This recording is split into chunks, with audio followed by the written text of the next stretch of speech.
Hmm.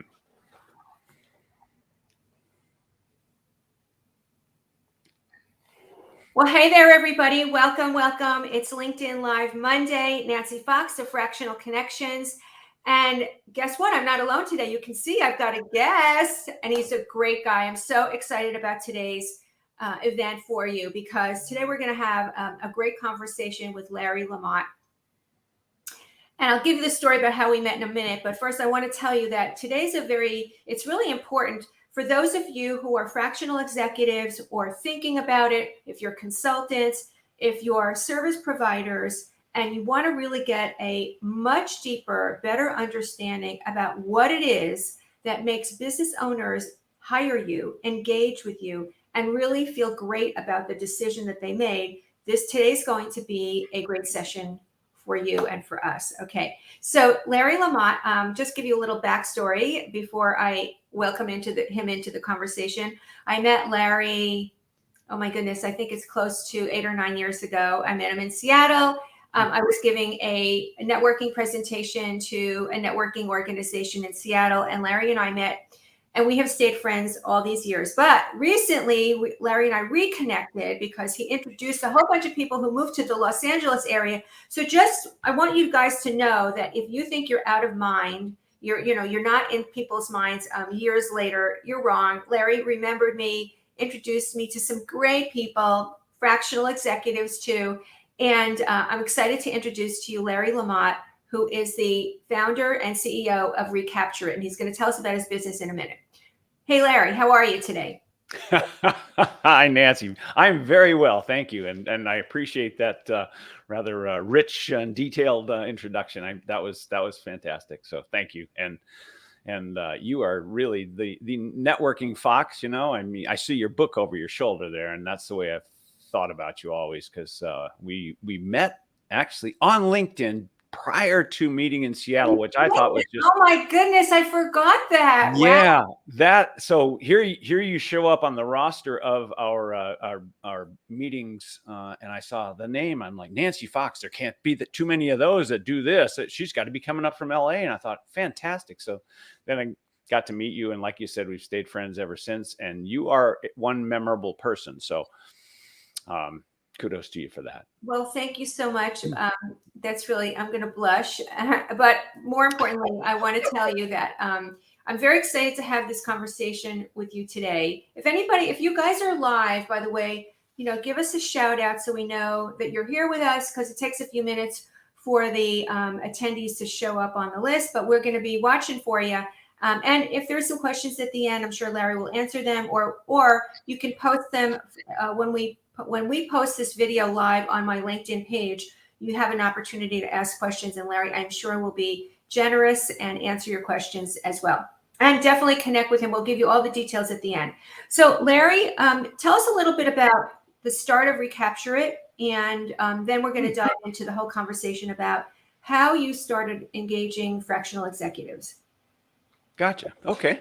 Well, thanks for that, segue into how I started Recapture It, because Recapture It's definitely my baby now. And several years ago, I came to a point in one business that I had and another one that I was working in, and just a career point that I said, I'm not doing enough. I need to do something bigger. I need to do something of impact. And I got a lot of juice left in in me, and a lot of years left. So let's go do something that is impactful and big and scary and embodies my passions and strengths, and that's no small order. But I put myself through a program that I had trained others on in a career planning mode, and I got 5 different options to do out of that, and it embodied my passions, my strengths. What I call marketability. Is the world going to pay you for something if you're going to do it? Might as well. And nobody's ever going to pay me for my singing. So. Then the 4th category was me either. No one's ever paying me for that. Okay, yeah. So the 4th category was the benefit to the world. So it's passion, strengths, marketability, and benefit to the world. And I added in that fifth one for myself, which was that scary factor, which I call the sphincter pucker factor. Whoa. Don't say that fast, but yeah, don't. Right. Yeah. But if you're standing on a bridge about to jump off for your first time with a bungee cord attached to your feet, that's the feeling I needed for this to happen. And wow, you are a glutton for stress. But anyway, so and tell us what Recapture is. So Recapture It is an online marketplace built specifically for recaptured building materials and architectural salvage. So the single largest waste source in the world is construction and building materials. It's in the US, it's 2 times bigger than everything you and I and 330 million Americans throw away all year long, at home, at work, everywhere. It's all the stuff the garbage you and I produce, half of construction and demolition. So that seemed to be a pretty good target. Wow. So people it's a seller's marketplace and it's a buyer's marketplace. It is exactly that. Yes, we are that proverbial online middleman that we connect the sellers with the buyers, and we've got sellers now all over the country, and buyers are all over the country as well. We're a national business. We anticipate being international and global, but right now we've just celebrated our 1-year open. Our grand opening was October 1st of 2021. And so that's exciting. So how did you, so now to sort of segue, at what point did you realize that it was time to expand your talent? And how did you know it was time to bring on senior level kinds of talent? So that's a great question. So since you are the network fox and I am a networker, I accumulated a very large network over the years, and by just good habits of building that network. And I went to them. I basically took my names list out of LinkedIn and contact lists, and I sifted through it, and I looked through, well, who are the most likely, who are the most talented, who are the best people that I could find of all that I knew, and I went to them first. And that was a sifted list of about 400. And out of that came about 70 good conversations. And out of that, I put together the initial team of 6. Some of whom were referred to me and were senior executives, like CFOs and COOs and that sort of thing. That I wanted to bring in the best, the top talent. I didn't want to start with, I'm not afraid to bring in the right people, the right experience, and more important is the right attitude. Mm-hmm. Yeah. So important.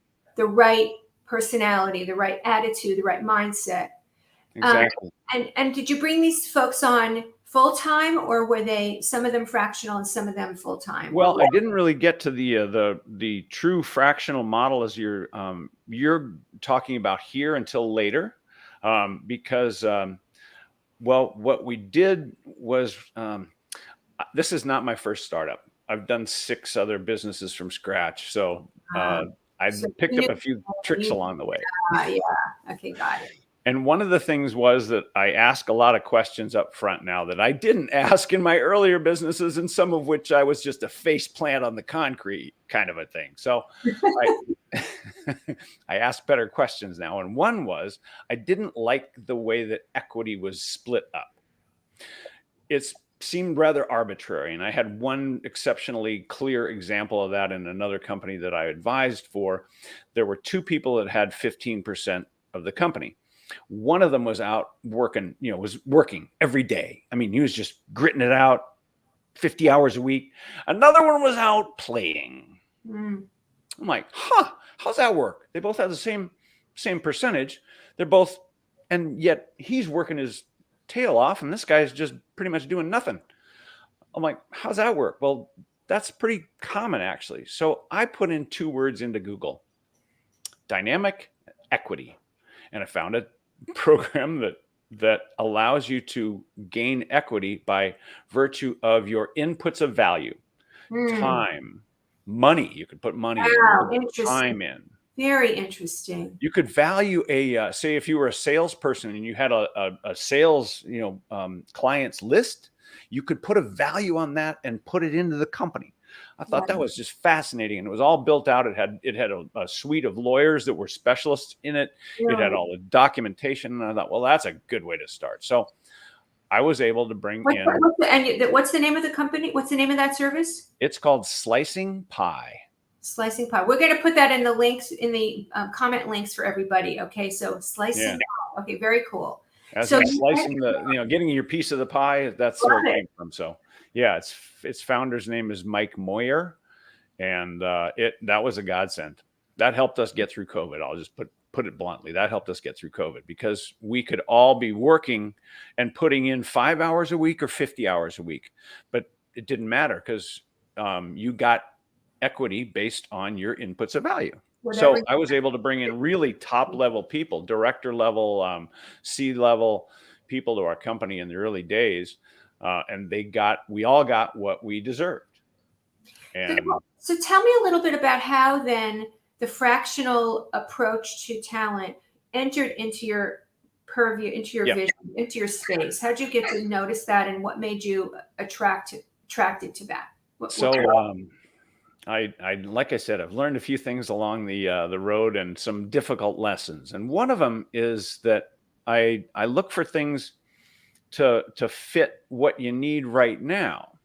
Well, in the world of hiring, say a director level or a C-level person, that's like, I use building terms a lot. So I need a shoebox and they're a shipping container. Right. I don't need a shipping container. I cannot afford a shipping container, but I need a shoebox. Yeah. I could go up to as big as maybe a refrigerator box for a short amount of time, but I can't do the shipping container. But I need that level. So how do I get that? Well, I had actually talked to people in my consulting company years ago about doing that. So I got the concept. I didn't have a name for it, as in fractional executive. But it's very new. It's extremely new. We're still a new term. So no wonder you weren't like out on Google searching fractional executive. It didn't exist yet, really. It didn't exist yet. But it really was a concept in your mind that I don't need the shipping container. I need the shoebox. But I do need a shoebox. But I need a shoebox. Exactly. But I need that shoebox. So how do I get that? Yeah. And that was when I started talking to people that they had the high level role, or they previously had that high level role. They might even be retired. I didn't care. I just need this much work from them, the shoebox. And then they'd say, well, okay, yeah, I could do that for you. And we'd get a short amount of time, we'd do it on a monthly basis. They'd get 5 hours a month, or I'd do a lump sum kind of a consulting thing, where you do a project base. Right. It didn't matter. And again, I didn't have a name for it. It just, I'm always looking for things that are outside the box is so used. Yeah, your thinking is innovative. And I think that not all business owners think the way, many of them actually, when they need talent, they think one thing, full time. Exactly. I need a full-time person. Exactly. So, yeah. Can I jump in on that one for a minute? Yeah, absolutely. Please. So I think that some companies truly, absolutely underserve themselves because they're waiting until they grow to that level that they can afford somebody, but they get to this plateau and their capabilities don't embody the things that they need, but they never get to the point where they can afford it. Right. So I think they're shooting themselves in the foot, and I've seen it so many times. So I didn't want to do that. It's like, how can I get that level of talent, that level of experience for the quantity I need? And so this is really the question, Larry. How do we get more entrepreneurs to be aware like you? Because you're right.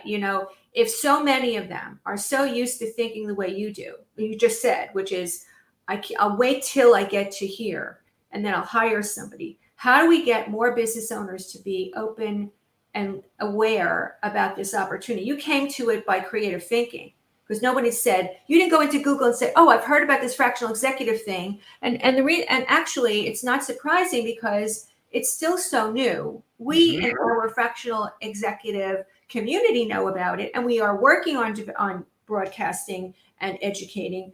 And yet more of your colleagues on the SMB side don't know.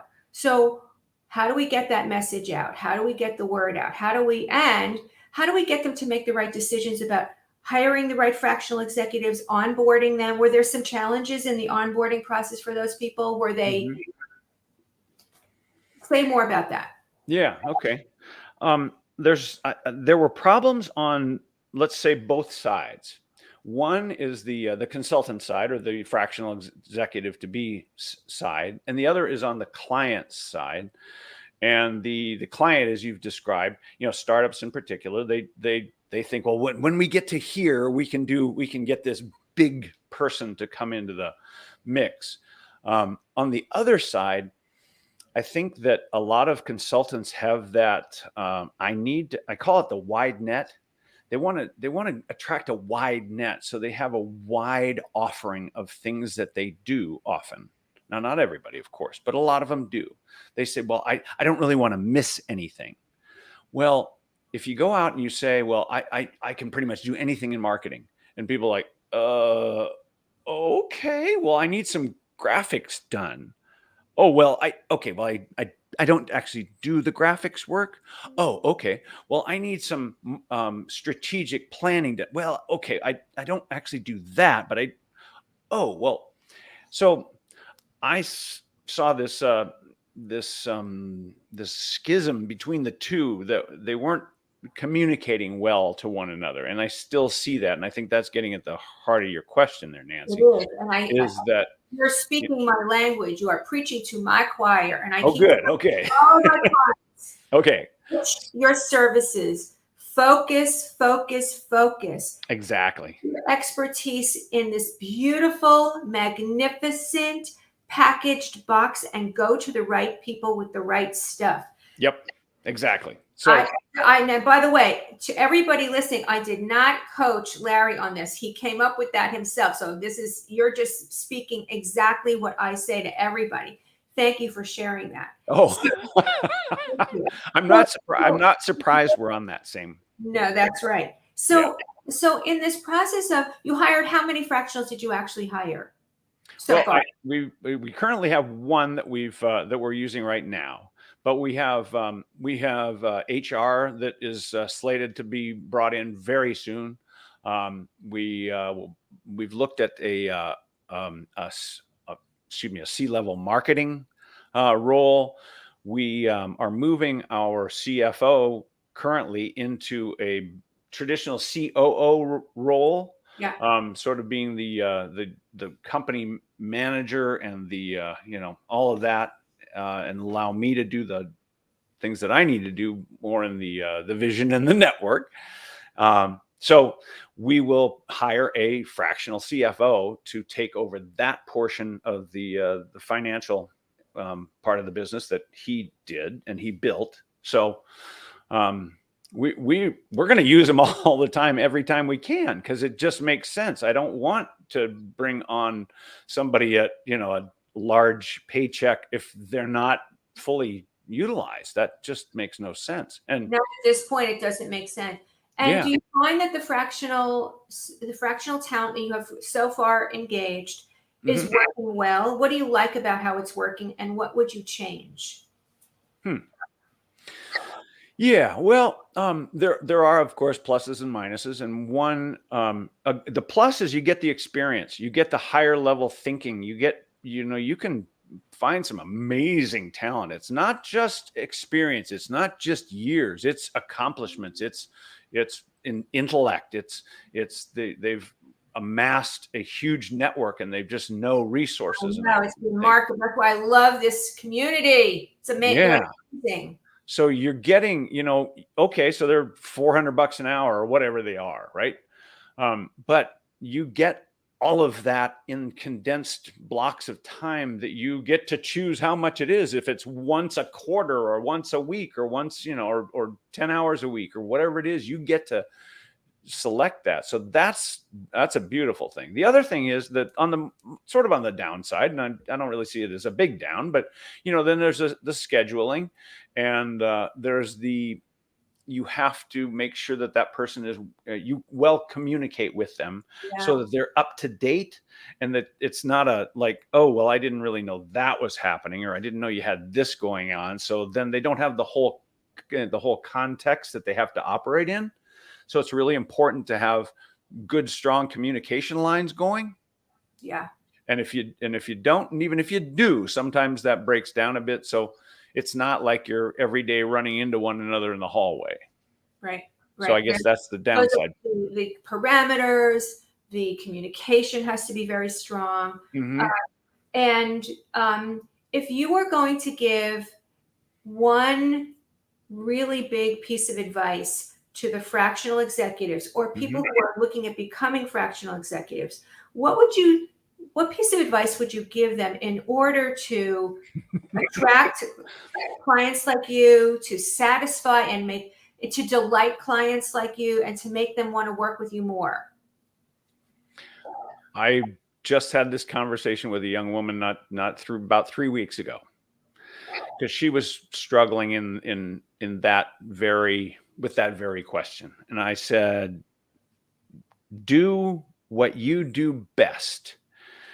And you probably do a lot of things quite well, but do what you do really well. Do what you do that gives you joy. Do what you do that serves your client. So it's pretty much goes back to what I said about my list, that, the strengths, things you're really good at, passions. Your superpowers, right? Things that are marketable. And then if it's not good for the world, or at least bring it down to good for your audience, best for your audience. Yeah. Now that is going to rule out a lot of things that, you might be able to do this, and you might be able to do that. But you know what? Your voice will come through. Your energy will come through. Your best will come through if you stick to your best, or your best 2 or 3, I'd say, but don't go beyond 3, really. Because you find the ones that are in that sweet spot of your passionate, strength that's serving your audience. It's going to come through. People are going to hear it. They're going to get it. They're going to want it. They're going to be like, wow, your energy's great around this. You really get the subject. That's exactly what I've been looking for, is with the feeling that when exactly. Right. So it's so interesting. I think a lot of times fractionals they're so excited about helping companies like yours that they start sharing and telling, and they start telling all about all the great things that they know and the things they can do, which is the truth. And yet I think what happens is they miss out on the opportunity of learning about your company, learning about what your challenges are, hearing what's going on for you, and then matching their superpowers with what you're looking for and what you're needing. And I think that's more of a dialogue. That's more of a conversation. Yep. Where there's a match going on. Now, I know that there are a lot of companies who do match businesses like yours with fractional executives, but just do you think you would tend to go with a matching company who would find people for you, or do you think you would be still finding your own people through your own network? What's your tendency, do you think? I'd look at my own network first before I went to another one, but then I'd ask my network, people that I know, that who they'd use to source, and now I have a pretty good stable of those that know who to go ask. So that's part of the benefit of a good network. You know that. Pretty great. Yeah, it's pretty great. This has been so great. Now, we have a bunch of people on with us. But I don't know. Let's see if we can are there any questions we've got a whole bunch of folks who have joined us. I can't see everybody. I wish I could. I'm trying to see if anything shows up on LinkedIn Live, but I can't see it yet. So may I add another one in there while that's going on? Yeah. So networking like you do, you meet a lot of people, you talk to a lot of people, you ask them a lot of questions. And a lot of the times, I'm doing 20% of the talking and they're doing 80 because you ask these great, ask good questions that, my wife is a great question asker. And I learned from her and I learned from John Maxwell and other people about how to ask good questions to get people talking. So that goes to your point, Nancy, about, that dialogue, finding out what the company really needs so that you can answer it. And if it's not within your suite of things and you have somebody that you can refer into them, you've just done them a huge service and they love you. They're like, oh, well, and you honestly say, well, you know what? That's actually not within my sweet spot of services. And but I do have somebody I can highly recommend. That's gold for that person's ears. And you may think like, well, I didn't get the deal, but you made somebody happy. You made two people happy in that connection. And you don't know when that's coming back around, and it may never, but it might also. It's called building equity. It's building equity. And here's one other thing. When I talk to consultants, any consultant, I always ask them, so what have you bundled up? What have you productized of the things that you do? And 80-90% of them look at me with this glazed eye look like, oh, well, I do so many things. I couldn't possibly do that. Okay, well, for let's say 70% of your clients, do you do something that's similar for 70% of your clients? Yes. Well, what's that? Can you talk about that? And they do. And you find out that they're doing something that can be bundled up in, back when these productize it, put it in and make it repetitive. And I said, if you want to, you can be embedded in a company. And I personally had a service that was embedded in companies for 17 years. And one of my clients I had from day one to the end of 17 years. And what was it? Just out of curiosity, what was that? My company was called Clean Check. It was janitorial quality assurance.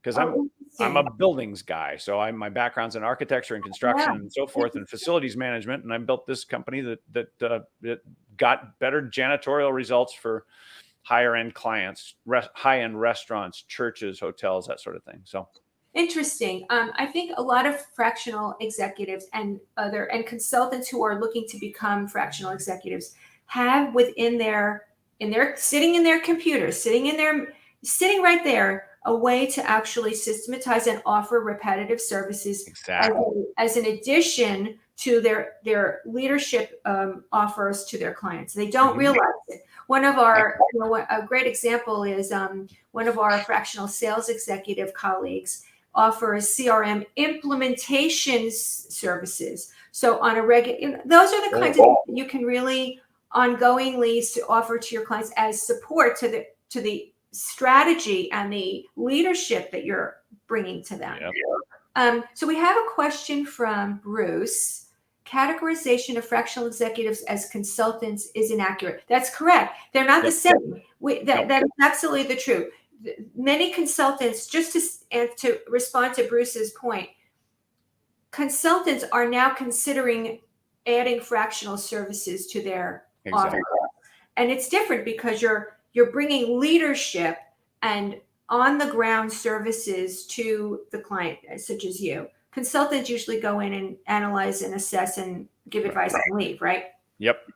Yeah. So there's definitely a distinction, to your point, Bruce, and there are many consultants who are starting to go fractional as well. So that's a good thing.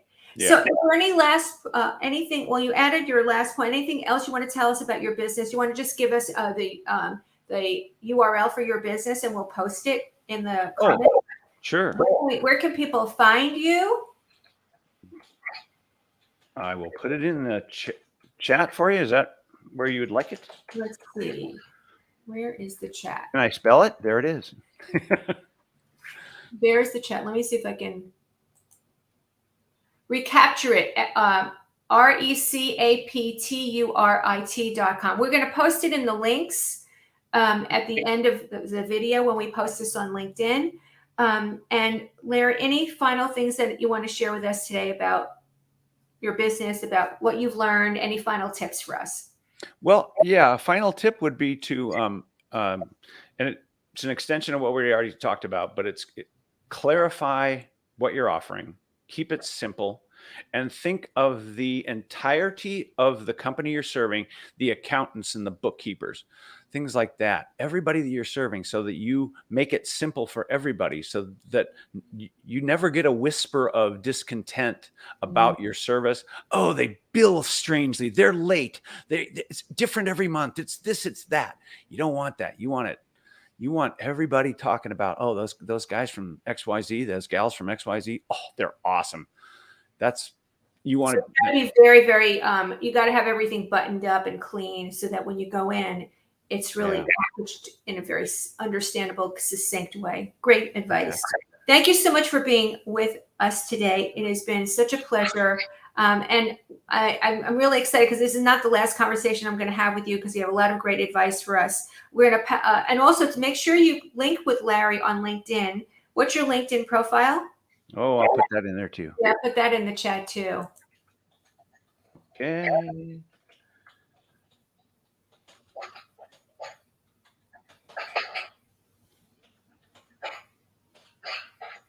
There aren't too many Larry Lamottes on LinkedIn though, so that should be pretty easy. That's true. Nope. That's okay. I'm going to post it. I'll find it and I'll put it for in the comments for everybody.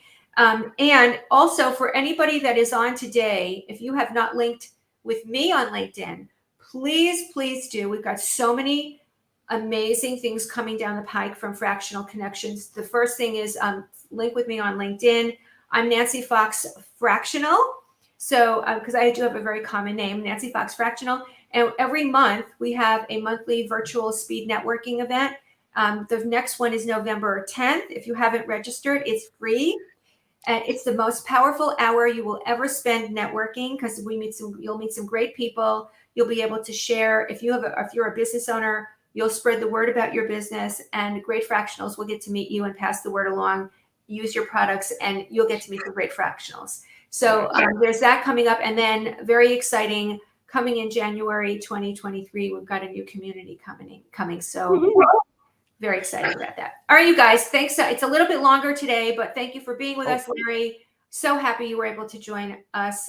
Really, what a treasure. You're the best. See you it's been a delight, Nancy. Thanks for inviting me on. Great. Thank you, everybody. See you next Monday. Take care. Bye-bye. All right. Bye.